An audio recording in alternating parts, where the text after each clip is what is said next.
विपरीत परिस्थितियां पूरे देश में थी। जब इतने अखबार, इतने फोन, इतने इंटरनेट, मोबाइल, ये चीजें नहीं थी, हमें नहीं पता होता था कि बंबई कितनी दूर है, कितने दिन लगते हैं हर आम आदमी को। पूरा देश अलग अलग रजवाड़ों में, राजाओं में बटा हुआ था। तो देश को एक करना और एक ऐसा मूल मंत्र देना, एक ऐसे नियम बनाना, ऐसे कानून बनाना जो सबको साथ ले ले, सभी वर्गों को, जाति को, धर्मों को, तो बहुत बड़ा काम था। मैं कहता हूं आजादी का सबसे बड़ा चैलेंज जो था वो ये था कि इस देश को एक कैसे किया जाए और किस आधार पर ये चलेगा। अलग अलग जातियां, धर्म तब थे। बहुत लोग चाहते होंगे कि साहब हम धर्म के आधार पर ये हो जाए, हमारा हो और हमारा हो, तो देश कैसे चले। तो निश्चित तौर पे देश का संविधान सबसे बड़ी मूल कुंजी थी जिससे देश चल सकता था। और मैं तो ये मानता हूं कि बाबा साहब की काबिलियत या उनकी जो शिक्षा थी, उनका जो अनुभव था, उनका जो ज्ञान था, उसका कोई विकल्प नहीं था। नहीं, मेरा ये पर्सनल विचार है, हो सकता है उन्हें भी शामिल ना किया जाता उस काम के लिए, लेकिन कोई विकल्प ही नहीं था। इतना बड़ा महापुरुष था ही नहीं जो इतना ज्ञान समझ सके, देश विदेश दुनिया, जो इतना सिस्टम को समझ सके और देश को एक सूत्र देने का काम कर सके, कोई आदमी था ही नहीं उनके पास। तो वो आए और एक बहुत बड़ा जो काम उन्होंने किया। अक्सर क्या होता है समाजों के अंदर, पढ़े लिखे लोग जो थोड़े बड़े हो जाते हैं ना, तो अपने लोगों से किनारा कर लेते हैं। अक्सर होता है ये हमारे जगह पे, हम पढ़ लिख जाके हम अपनों को ही भूल जाते हैं।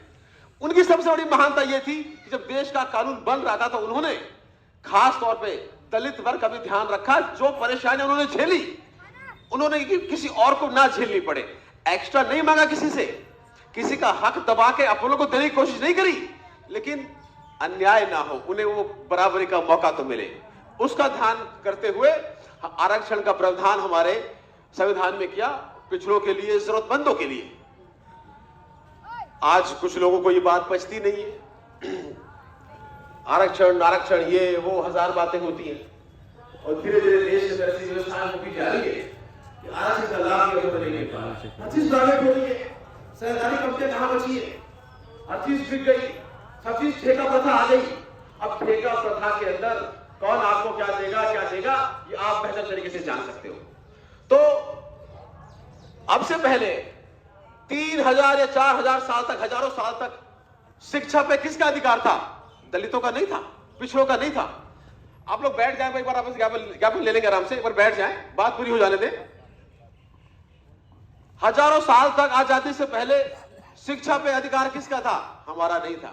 हजारों साल आजादी से पहले कारोबार में, नौकरियों में किसका आरक्षण था? हमारा तो नहीं था। लेकिन आज 50-60 साल के अंदर अगर ये आरक्षण मिला है तो बहुत से लोगों को इसमें परेशानी हो रही है। और आज जरूरी क्यों है? क्योंकि आज भी हमारे अंदर बहुत बड़ा भेदभाव है। आप एक रेस्टोरेंट खोलिए और उसका नाम निकले दलित भोजनालय, मैं कहना चाहता हूं कितने लोग भोजन करने आएंगे आपके यहां? ये बदला, ये अंतर है कि नहीं? तो फिर कहां की समानता? हमें अभी बहुत आगे बढ़ना है, बहुत आगे जाना है। और पहले कुछ वक्ता ये कह रहे थे कि बाबा साहब सबके हैं, ये बताने की जरूरत क्या है कि सबके हैं? ये हमें क्यों बताना पड़ रहा है कि हम सबके हैं? जब हम सबके हैं तो हमारे आचरण में क्यों नजर नहीं आता? हम कितने लोग बनाते हैं? अक्सर बहुत से लोग कह रहे यार, मेवाती में कहते करे, अरे ये तो दलित ने कब्जा कर रखा बाबा साहब पे। तो अरे अगर हम भी नहीं मनाएंगे तो कोई और तो मना ही नहीं रहा। कितने परिवारों में, कितने महापुरुषों में, कितने ऑफिसों में बाबा साहब की मूर्ति या उनकी तस्वीर देखते हैं। तो साहब देखिए, कहने के लिए बातें बहुत अच्छी है पर सफर बहुत लंबा है। हम आज भी इस देश में छुआछूत, भेदभाव के शिकार हैं, लेकिन इसे लड़ना पड़ेगा। जैसे बाबा साहब लड़े थे, अगर वो हिम्मत हार जाते तो वो वहां नहीं पहुंच पाते। वो लड़ते रहे, उन पे अत्याचार भी हुए, उन्हें दबाए भी गया, तरह तरह के डिसएडवांटेज किया गया, लेकिन वो लड़ते रहे। उनका संकल्प और उनका जो एम था वो उसमें पक्के थे, मुझे ये हासिल करना है। और चाहे उस वक्त कोई भी व्यवस्था रही हो, वो उनकी शिक्षा, उनकी काबिलियत को कोई नजरअंदाज नहीं कर पाया। और उन्होंने इस देश को और इस दुनिया को ऐसा एग्जाम्पल सेट किया। ऑस्ट्रेलिया के अंदर, अमेरिका के अंदर, वहां कोई जातियां तो नहीं है, तो वहां क्यों उनकी प्रतिमा है? वो क्यों बनाना चाहते हैं? वो 14 अप्रैल को भी नहीं जानते, वो सिर्फ एक व्यक्तित्व को जानते हैं कि उस सदी के अंदर एक भारत के अंदर एक महापुरुष पैदा हुआ जो इस वर्ग से था, जिस वर्ग को इतनी परेशानियां थी, ना पानी पीने का अधिकार था, ना पढ़ने का अधिकार था। और वहां से निकलकर वो दुनिया देश विदेश में इतनी मेहनत करी, उसके संघर्ष को पढ़ते हैं लोग, अंग्रेज लोग अपने बच्चों को पढ़ाते हैं कि आप सीखिए और आगे बढ़िए। हम सबको उसकी जरूरत है। शिक्षा कैसे हमारी बेहतर हो हमारे इलाके के अंदर, हमें इसकी जरूरत है। हम बुराइयों से कैसे बचे अपने घरों में, हमें इसकी जरूरत है। ज्यादा ठेका नहीं है, अपने घरों पे सोचें, अपने मोहल्ले की सोचें। कई बार नगर के लोगों से जान पहचान होती है, हमारे महल्ले के अंदर, नगर के अंदर 100 से ज्यादा विधवाएं हैं जो 40 साल से कम उम्र की है। क्या कारण रहे? हम अपनी कमियों को सुधारने की कोशिश करें, तब जाके ओवरऑल अप्रोच रहेगी तो चीजें बदलेंगी। और कोशिश करें कि बदलते रहें। हमेशा हम लोग अक्सर ऐसी संगठनों में एकत्रित होते हैं, अच्छे अच्छे भाषण भी मारते हैं, लेकिन जाने के बाद वही बात हो जाती है। लेकिन इससे निराश होने की जरूरत नहीं है। बाबा साहब ने देश और दुनिया के अंदर एक ऐसा व्यक्तित्व को पेश किया जहां से आज हम सब लोग प्रेरणा लेते हैं। हम उनसे प्रेरणा लेते रहें, उनकी जीवन की सीख को, संघर्ष को अपने जीवन में लाएं, अपने बच्चों को प्रेरित करें कि बाकी बातों को छोड़ छाड़ कर, भेदभाव रहेगा रहता रहे, जातिवाद रहेगा रहता रहे, हमें तो ध्यान देना है कि भैया ये शिक्षा है, ये मेहनत है, ये हमारी मांग है, ये हमारा हक है। इसके लिए हम अपनी आवाज उठाते रहें, लड़ते रहें। देर हो सवेर हो, जो सच्चाई होती है, जो हक होता है, वो सामने आके रहता है। बहुत बहुत आभार, धन्यवाद। अभी कुछ घोषणाएं हुई है, सॉरी कुछ मांग पत्र आया है। इससे पहले अभी पूर्व विधायिका जी भी कह रही थी कि साहब जिक्र कर रही थी, ये सही बात है, ये सही बात है कि आज भी इस क्षेत्र में भी यहां वहां हमेशा से ऐसे तत्व हुए। पर मैं धन्यवाद देना चाहता हूं नगर के अब से पुराने सभी नेताओं का और आज के नेताओं का भी। अक्सर हमारे यहां इतनी गंदगी नहीं है, फिर भी इन सब में आप सब पुराने लोगों का भी धन्यवाद है जो समाज के जिम्मेदार लोग बैठे हैं। हम लोगों ने सामने बना के यहां नगर को एटलीस्ट जो है इस बहुत बड़े उस गड्ढे से दूर रखा है। लेकिन फिर भी कभी कभी जब यहां परेशानी आती है, हम सबका दायित्व बनता है। आज हम प्रांगण में खड़े हैं, जब यहां मूर्ति का अनावरण होना था तो यहां भी दिक्कत आई थी। यहां के लोग बैठे होंगे, जानते होंगे, बहुत लोगों को यह भी रास नहीं आता, लेकिन हम सब लोगों ने मिलकर जिम्मेदारी से उस बात को निपटाया और आज हम सब लोग यहां बैठ के उनका चर्चा कर रहे हैं। तो हमें यही कोशिश होनी चाहिए। और अभी पूर्व विधायिका जी कह रही थी कि राजस्थान के प्रदेश अध्यक्ष भाजपा के यहां आ रहे हैं और गृह मंत्री भी यहां आ रहे हैं। मैं आज आप लोगों से एक निवेदन करना चाहता हूं, इस देश की बाबा साहब को सच्ची श्रद्धांजलि तब दे सकते हैं जब इस देश की संसद का नाम बाबा साहब के नाम पे हो। मैं ये मानता हूं। आज वो यहां पर आए, मैं चाहता हूं कि आप 5 अंक इनको ज्ञापन दें। सेंट्रल विस्टा, ये क्या नाम है? इससे किसको प्रेरणा मिलेगी? इसका क्या मतलब है? जब वहां पूरी दुनिया हमारे संविधान से सीख रही है, हमारा देश दुनिया का सबसे बड़ा लोकतंत्र है, तो उस लोकतंत्र के मंदिर में वो संविधान देने वाले रचयिता के नाम पे वो मंदिर होना चाहिए। तो मैं आप लोगों से निवेदन करूंगा, आज जाके वहां आप ज्ञापन भी दें। और ये देश का संविधान ही है कि कल जो गृह मंत्री आ रहे हैं, आज पूरे देश में कानून देख रहे हैं, ये बाबा साहब का संविधान था, जहां उन्हें गुजरात में जेल में रहना पड़ा और तड़ी पार कर दिया गया। तो ये संविधान है जो सबको अधिकार देता है, चाहे कितना बड़ा आदमी हो, उसको भी कानून के नीचे आना पड़ेगा। और अगर मान लो कोई वक्त है तो उसको मौका भी मिलता है। तो कुछ मांग पत्र समाज के लोगों ने मेरे सामने रखा है कि अंबेडकर पार्क में लाइब्रेरी की स्थापना, नगर में स्थित अंबेडकर धर्मशाला की समस्या का समाधान कराकर शीघ्र निर्माण कार्य करवाया जाए, तहसील स्तर पर बुद्ध विहार, बौद्ध शैक्षणिक केंद्र हेतु स्थान उपलब्ध करवाने की मांग। निश्चित तौर पे अंबेडकर पार्क में लाइब्रेरी की स्थापना, मैं आज ही घोषणा करता हूं कि हम लोग जो है नगर पालिका प्रस्ताव लेके लाइब्रेरी की घोषणा करेंगे और एक लाइब्रेरी हमारे अंबेडकर पार्क में बने, जिससे लोगों को ज्ञान मिल सके, नौकरियां निकलती हैं वहां फॉर्म भर सके।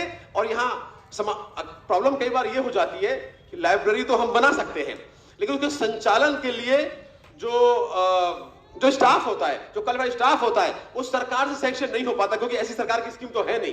तो लेकिन हम चाहेंगे तो हो जाएगा। हमारे यहाँ बहुत सारे अध्यापक बैठे हैं, कुछ रिटायर्ड अध्यापक हैं, कुछ आज वर्तमान में अध्यापक हैं, पढ़े लिखे शिक्षा जगत से लोग हैं। अगर वो कॉपरेट करेंगे वक्त देने के लिए, उसको संभालने के लिए, तो मुझे पूर्ण विश्वास है कि लाइब्रेरी बन भी जाएगी और लाइब्रेरी संचालित भी हो जाएगी। ये होना चाहिए। नगर की जो अंबेडकर धर्मशाला है, ये बहुत बड़ी समस्या है।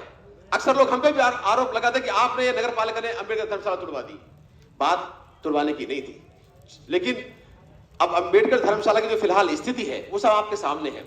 समाज में ही दो गुट बने हुए हैं। देखो, साफ साफ कहने में कोई बुराई नहीं है, हमारे अंदर ही दो गुट बने हुए हैं और हम ही आमने सामने हुए पड़े, हमने ही स्टे लगा रखा है। अगर कानूनी तौर पे जब कोई चीज चली जाती है, तो जब तक कानून का निर्णय ना हो, ना तो कोई प्रतिनिधि ना कोई अधिकारी उस चीज में कुछ भी नहीं कर सकता। तो मैं तो एक बार आपसे भी निवेदन करता हूं कि आप समाज के, आज इलाके के और आसपास के लोग भी बैठे हैं, 5 लोग मिलकर कमेटी बना के समाज के लोगों से बात करिए और पाबंद करिए, और जैसा समाज के बाकी लोग चाहें उनको आदेश दीजिए। अगर नहीं मानते तो समाज से बहिष्कार किए ऐसे लोगों का जो समाज की बात नहीं माने, क्योंकि हमारा नगर का हमारा दिल है, मेन चौराहे पे हमारी जगह है, और अगर वो हमारे समाज के कुछ लोगों के आपसी मतभेद या मनभेद की वजह से अटकी रहे, बहुत बुरी बात है। तो निश्चित तौर पे मुझसे जो बन पाएगा, क्योंकि मामला प्रीजुडिश है, ज्यादा ना हम कह सकते हैं ना कोई इन्फ्लुएंस कर सकते हैं, तो उसके लिए एक मुश्किल काम है, लेकिन फिर भी मुझसे जरूरत पड़ेगी। समाज का जब मीटिंग हो, मैं बिल्कुल सब तरीके से वहां बैठने को तैयार हूं, और जो भी मेरी भूमिका होगी वो निभाने को तैयार हूं। तहसील स्तर पर बुद्ध विहार बौद्ध शैक्षणिक केंद्र हेतु स्थान उपलब्ध कराने की मांग, बिल्कुल ये भी एक अच्छी पहल है, और मैं कोशिश करूंगा, मैं तहसीलदार जी से निवेदन करता हूं कि अगर कोई ऐसी सरकारी जगह हमें छोटी मोटी मिल पाती है इसके लिए, तो हम एमएलए कोटे से इसको बनाने के लिए तैयार हैं, दोनों तहसीलों पे, तहसील हेडक्वार्टर पे। लेकिन तहसील हेडक्वार्टर पे जगह अच्छी होनी चाहिए। अगर हम जंगल में बना देंगे तो हम सब समझते हैं कोई जाने वाला नहीं है। तो तहसीलदार जी आपसे निवेदन है, अगर हमारे कस्बे में कोई सरकारी जगह ऐसी अवेलेबल है जहां ये बन सकती है, तो आप हमें अवगत कराइएगा, और मैं सीकरी तहसीलदार से भी जाके अभी निर्देश दूंगा कि वहां पे भी ये हो, ताकि हम लोग जो है इसको बना सके।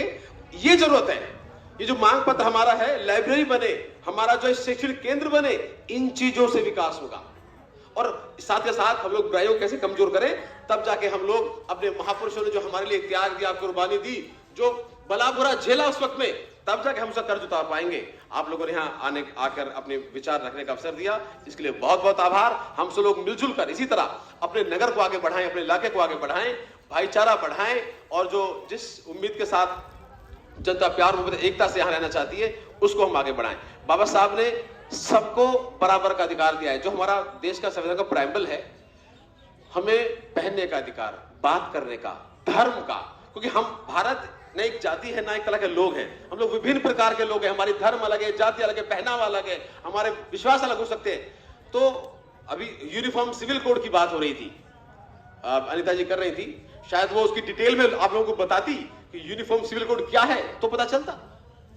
अभी बहुत सारे विभिन्नताएं हैं, जब हम बराबर से मंदिर में एक साथ जाके पूजा नहीं कर सकते, तो यूनिफॉर्म सिविल कोड कहां है? जब हम बराबर से एक साथ जाके अपने हकों की प्रतिमान नहीं लगा सकते, तो यूनिफॉर्म सिविल कोड कहां है? तो पहले हमें अपने जीवन में यूनिफॉर्म सिविल कोड लेकर आए। कानून तो अपने आप बनता रहेगा, कानून की जरूरत भी कहां है? चलो, वक्त बहुत ना लेते हुए, आप बहुत देर से यहाँ बैठे हैं, आप सबको इस बाबा साहब की जयंती की बहुत बहुत शुभकामनाएं। हम लोग मिलजुल कर अपने नगर में ऐसे ये जयंतियां महापुरुषों को मनाते रहें, इन्हें याद करते रहें, इनके जीवन से प्रेरणा लेते रहें, ऐसी मैं कामना करता हूं। बहुत बहुत धन्यवाद। जय भीम, जय हिंद।